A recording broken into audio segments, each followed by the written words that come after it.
नमस्ते सभी को, मैं हूं मनीष खत्री और आधारशिला के इस ऑनलाइन प्लेटफॉर्म पर आप सबका फिर से हार्दिक स्वागत करता हूं। आज हम एक छोटे से महत्वपूर्ण टॉपिक को लेकर उपस्थित हुए हैं। जैसा कि आप सभी को पता है कि अभी एग्जाम की सीजन चल रही है और भूगोल के स्टूडेंट के लिए यह एग्जाम की सीजन और ज्यादा महत्वपूर्ण हो जाती है क्योंकि उसके प्रैक्टिकल ऑर्गेनाइज इस समय होते हैं। तो भूगोल के विद्यार्थी के लिए प्रैक्टिकल की समझ होनी बहुत ज्यादा जरूरी है, उसके एग्जाम के अंदर आने वाले नंबर के हिसाब से भी और फ्यूचर के हिसाब से भी। परंतु वर्तमान में बच्चों में इतनी प्रैक्टिकल को लेकर जागरूकता नहीं रहती है। तो आज किसी विद्यार्थी के द्वारा एक प्रश्न पूछा गया था कि मापक की गणना या रचना कैसे की जाती है। तो मुझे लगा कि इस बात को आप सभी के साथ में शेयर करना चाहिए ताकि एक छोटा सा जो टॉपिक है, जो महत्वपूर्ण टॉपिक है, उसकी जानकारी आप सभी को भी मिल पाए। तो चलिए शुरू करते हैं मापक की गणना या रचना। सबसे पहले मापक की गणना या रचना को समझने से पहले हमें यह समझना होगा कि मापक कहते किससे हैं। तो सबसे पहले तो आप यहाँ पर देखिए, ये कुछ उपकरण हैं जो भूगोल में उपयोग में लिए जाते हैं। सबसे पहले अगर हम उपकरण की बात करें तो यह समपटल सर्वेक्षण टेबल है, सेकंड नंबर यहाँ पर जरीब है और थर्ड नंबर यहाँ पर कंपास है जो कि सर्वेक्षण के लिए उपयोग में लिया जाता है। इन सभी उपकरणों के माध्यम से फील्ड के अंदर के माप को निकाला जाता है और फिर चार्ट के अंतर्गत उसे उकेरा जाता है। यहाँ पर एक बात समझने लायक है कि फील्ड में अगर हम कोई माप लेते हैं तो वह कई मीटर में होता है, माना कि वह 10 मीटर में होगा, 15 मीटर में होगा या वह 30 मीटर में होगा। तो इतने सारे बड़े माप को इकट्ठा किसी चार्ट में लिख पाना असंभव सा कार्य रहता है। तो इसीलिए एक छोटा माप हमें लाना पड़ता है। तो इन दोनों का जो अनुपात होता है वही मापक कहलाता है। अगर हम एग्जामिनर की बात करें तो एग्जामिनर एक चार्ट पर आरएफ लिख देता है और उसी आरएफ के अकॉर्डिंग हमें उस माप को अपने मानचित्र में उकेरना रहता है। अब आरएफ क्या होता है तो उससे पहले हम कुछ चीजें यहाँ पर समझ लेते हैं। जैसे कि यह चार्ट है, यह विकिरण विधि का चार्ट है और यह प्रतिच्छेदन विधि का चार्ट है। अब जो मैदान के अंदर माप लिए गए हैं उन्हीं माप को यहाँ पर चार्ट के अंतर्गत उकेरा गया है। तो मैदान के जो माप होंगे वह तो बड़े होंगे निश्चित तौर पर, परंतु यहाँ पर छोटे माप के रूप में इनको यहाँ पर बनाया गया है। अब यह किस हिसाब से बनाया गया है तो यहाँ पर हम देखेंगे, नीचे आपको यहाँ मापक दिखाई दे रहा है, यहाँ भी और यहाँ भी। इसके ऊपर आरएफ लिखा हुआ है 1:100 और इस पर लिखा हुआ है आरएफ 1:110। तो यानी कि सारा खेल आरएफ का रहता है कि आरएफ आपको अगर समझ में आ जाता है कि किस प्रकार से आरएफ का उपयोग लेना है तो आप किसी भी माप को आसानी से मानचित्र पर उकेर सकते हैं। तो आज इसी आरेख या इसी आरएफ की जानकारी हम इस क्लास में लेंगे। तो चलिए सबसे पहले हम एक नया पेज ले लेते हैं और इस नए पेज में हम मापक की गणना शुरू करते हैं।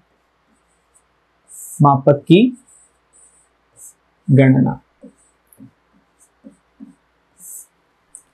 अब सबसे पहले हम एक आरएफ लेते हैं। आरएफ कौन सा रहेगा तो हम एक साधारण सा आरएफ लेते हैं, यानी कि आरएफ 1:100। अब यहां पर समझने लायक है कि 1:100 का मतलब क्या। तो यहां जो आपको पीछे वाला जो भाग दिखाई दे रहा है 100, यह एक फील्ड का माप है। यानी कि अगर इसे हम सेंटीमीटर कहते हैं तो यह फील्ड के सेंटीमीटर है, यानी कि मैदान के सेंटीमीटर। और यहां पर जो एक दिखाई दे रहा है उसे हमें मानचित्र में उकेरना है, यानी कि यह मानचित्र का माप है। मैदान का माप है 100 सेंटीमीटर और वही है 1 सेंटीमीटर किसका, मानचित्र का। इसका मतलब मैदान में अगर आप 100 सेंटीमीटर मापते हैं तो मानचित्र में आपको 1 सेंटीमीटर वहां पर उकेरना होगा। तो यहां पर मैं अगर लिख दूं कि 1 सेंटीमीटर मानचित्र का बराबर मैदान का 100 सेंटीमीटर है तो यह कहना गलत नहीं होगा। अब अगर हम 1 सेंटीमीटर के सामने मीटर में अगर इसे हम कन्वर्ट करना चाहे तो हम सभी को पता है कि 100 सेंटीमीटर बराबर 1 मीटर होता है। तो हम 100 सेंटीमीटर में 100 का ही भाग दे देंगे तो यह मीटर में कन्वर्ट हो जाएगा और यहां पर 1 सेंटीमीटर बराबर 1 मीटर कहलाएगा। तो यानी कि मैदान में अगर हम 1 मीटर को मापते हैं तो वही मानचित्र में हम 1 सेंटीमीटर का प्रयोग करेंगे। जैसे मैदान में अगर हम गए हैं और हमने माना कि 10 मीटर माप लिया है, तो इसके हिसाब से हम मानचित्र में केवल 10 सेंटीमीटर की रेखा खींचेंगे। तो इस तरीके से यह मापक की गणना हो जाती है। अब यह तो साधारण सा मापक है, तो आपको आराम से समझ में आ गया। ऐसे 1:110, 1:120, 1:200, 1:240 या 100 से कम भी रहते हैं। तो अलग अलग मापक होते हैं, तो उनकी गणना इस प्रकार से की जाती है और हमें जो रिजल्ट मिलता है वह मिलता है यह, अर्थात धरातल पर 1 मीटर को मानचित्र पर 1 सेंटीमीटर में प्रदर्शित किया जाएगा।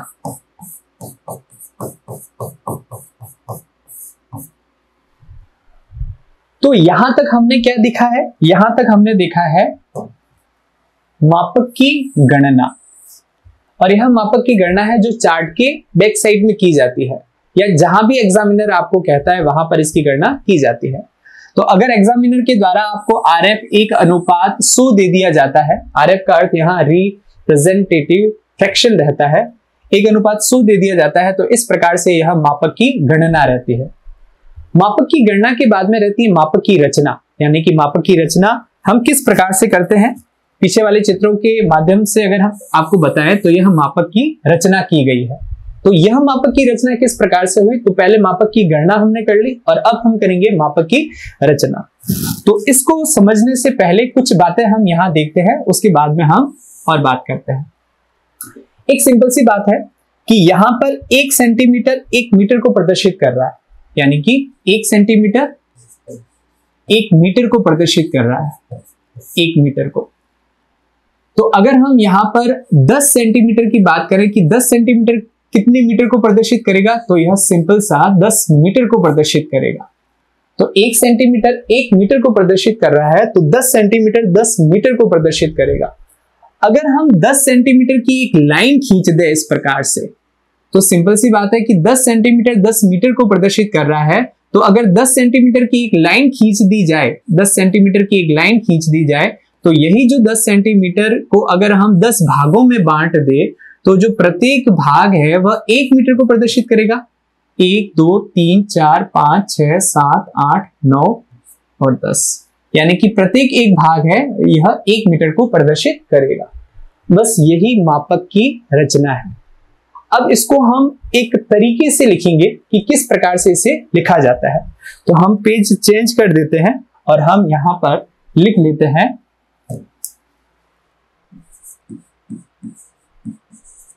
मापक की गणना।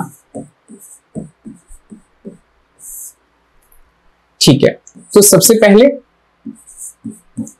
मानचित्र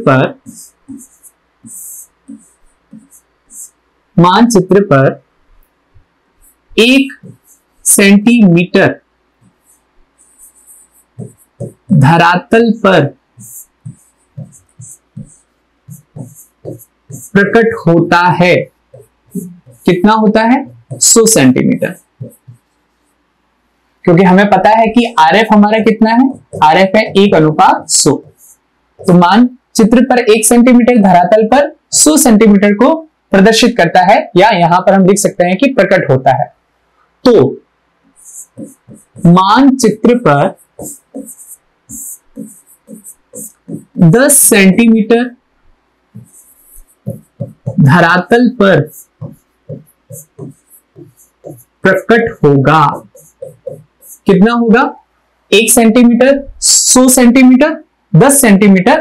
तो यहां पर हम लिख देते हैं 100 इंटू 10 बराबर 1000 सेंटीमीटर।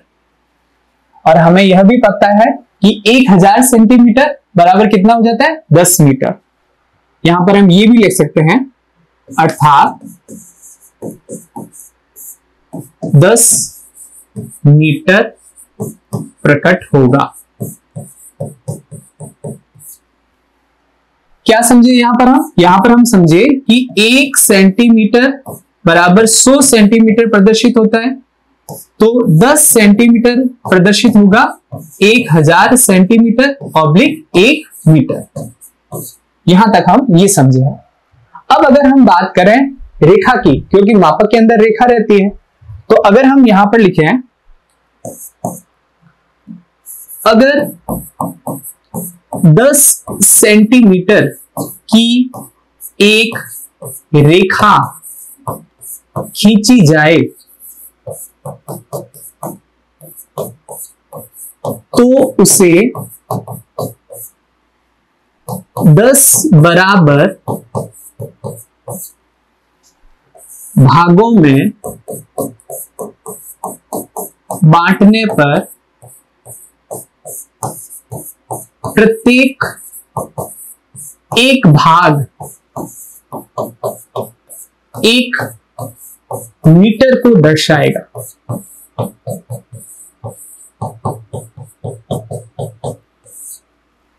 जैसा कि पीछे हमने कहा कि 10 सेंटीमीटर अगर हम एक लाइन खींच दें और इसको 10 भागों में बांट दें, तो प्रत्येक एक भाग है जो 1-1 मीटर को दर्शाएगा, क्योंकि 10 सेंटीमीटर बराबर 10 मीटर रहते हैं। और यह प्रत्येक भाग 1 सेंटीमीटर का होगा, क्योंकि रेखा खुद 10 सेंटीमीटर है, तो प्रत्येक एक भाग उसका 1 सेंटीमीटर का होगा, परंतु वह माना जाएगा 1 मीटर का। तो चलिए अब हम उसकी रचना करते हैं कि मापक की रचना किस प्रकार से की जाती है। तो एक नया पेज हम ले लेते हैं और यहां पर हम एक लेते हैं स्केल।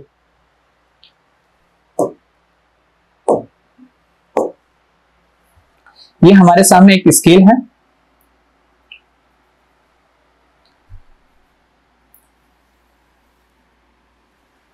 अगर हम स्केल की बात करें तो यहां से हमें 10 सेंटीमीटर की एक रेखा चाहिए, तो यहां पर हम 10 सेंटीमीटर के पास में आकर एक रेखा खींच देते हैं। यह हो गई 10 सेंटीमीटर की रेखा। और इसी प्रकार से एक रेखा हम नीचे की ओर भी खींच देते हैं। ये हो गई दूसरी रेखा। अब यहां पर चूंकि यह 10 सेंटीमीटर है और यहां पर हमें कॉलम कितने बनाने हैं, 10, तो हम यहां पर एक निशान लगा देते हैं। 1 2 3 4 5 6 7 8 9 और ये हो गया 10। अब हम इस स्केल को यहां से हटा देते हैं। अब अगर हम ध्यान से इसको जोड़ें तो इस प्रकार से यह स्केल जुड़ जाती है। 1 2 3 4 5 6 7 8 9 और ये 10। तो हमने देखा कि एक स्केल की सहायता से यहां पर हम 10 सेंटीमीटर की एक रेखा खींचते हैं। एक बात की जानकारी हमेशा आप रखना कि जो हमारे ज्योमेट्री बॉक्स में छोटी वाली स्केल होती है वह 15 सेंटीमीटर की होती है, या अगर हम इंच की बात करें तो वह 6 इंच की होती है। तो 15 सेंटीमीटर की उस स्केल से हमने 10 सेंटीमीटर की एक रेखा खींची है, और 10 सेंटीमीटर जैसा कि हमने रचना में लिखा है कि हम 10 सेंटीमीटर की रेखा खींच रहे हैं, उसको 10 बराबर भागों में बांट रहे हैं, तो इस स्केल को भी हमने 10 बराबर भागों के अंतर्गत बांटा है। अब यह जो प्रत्येक भाग है यह 1 सेंटीमीटर का है, और अगर हम प्रदर्शित करने की बात करें तो यह प्रत्येक एक भाग 1 मीटर को प्रदर्शित कर रहा है। तो यहां पर हम सबसे पहला जो कॉलम है इसको हम लिख देते हैं 0, और उसके बाद में हम काउंटिंग करते हैं 1 2 3 4 5 6 7 8 और ये 9। अब यहां पर 0 से इस तरफ जो भी काउंटिंग है वह सब कहलाएंगे मीटर, और 0 से इस तरफ यह भी मीटर है, परंतु यहां पर हम इकाई को परिवर्तित कर रहे हैं। मीटर की जगह हम डेसीमीटर लिख रहे हैं, क्योंकि हमें यह पता है कि 10 डेसीमीटर बराबर 1 मीटर रहता है। तो अगर हम 0 से यहां पर इकाई को चेंज कर रहे हैं तो यहां पर हम लिख देते हैं 10, अब ये 10 क्या है, तो ये 10 है डेसीमीटर।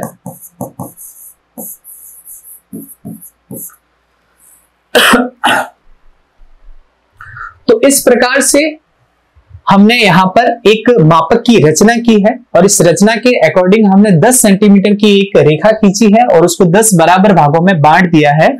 0 से इस तरफ मीटर में प्रदर्शित हो रहा है, यानी कि प्रत्येक एक कॉलम है जो मीटर को प्रदर्शित कर रहा है, और यहां पर हम देखें तो यह है डेसीमीटर को प्रदर्शित कर रहा है। अगर हम पहले कॉलम को 2 भागों में बांट दें तो यहां पर आ जाएगा 5, यानी कि ये 5 डेसीमीटर, ये 10 डेसीमीटर, और 10 डेसीमीटर बराबर 1 मीटर होता है। तो इस प्रकार से इसको प्रेजेंट किया जाता है। अब इसको अगर हम और थोड़ा सा डेकोरेट करें तो इस प्रकार से इसे डेकोरेट किया जा सकता है।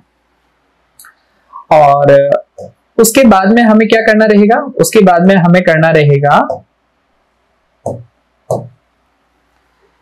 अब ये जितने भी कॉलम है इसमें पहले कॉलम को आप ब्लैक कर दीजिए और दूसरे कॉलम को छोड़ दीजिए, और इस प्रकार से आपको यहां पर यह कार्य करना है। ऐसे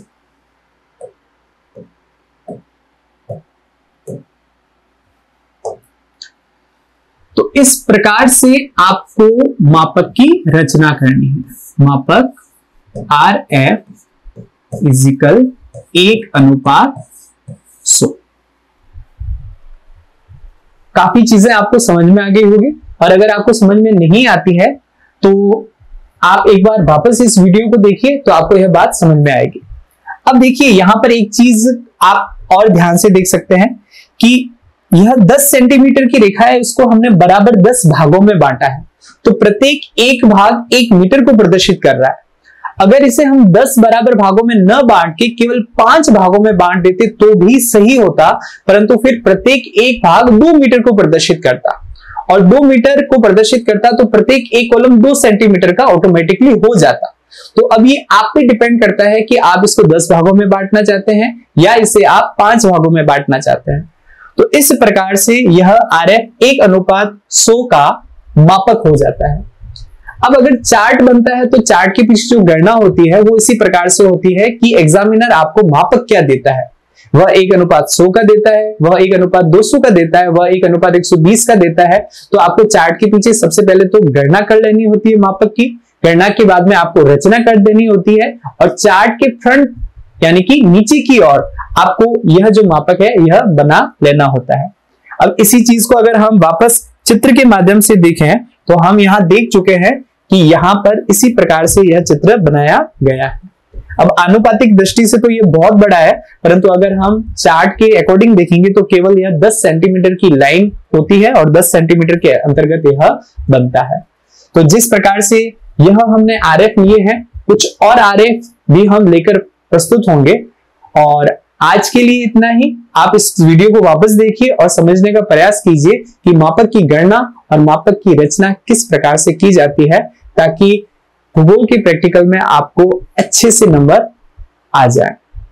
आज के लिए इतना ही, मिलते हैं अगले वीडियो में, तब तक के लिए अपना ख्याल रखिए। धन्यवाद।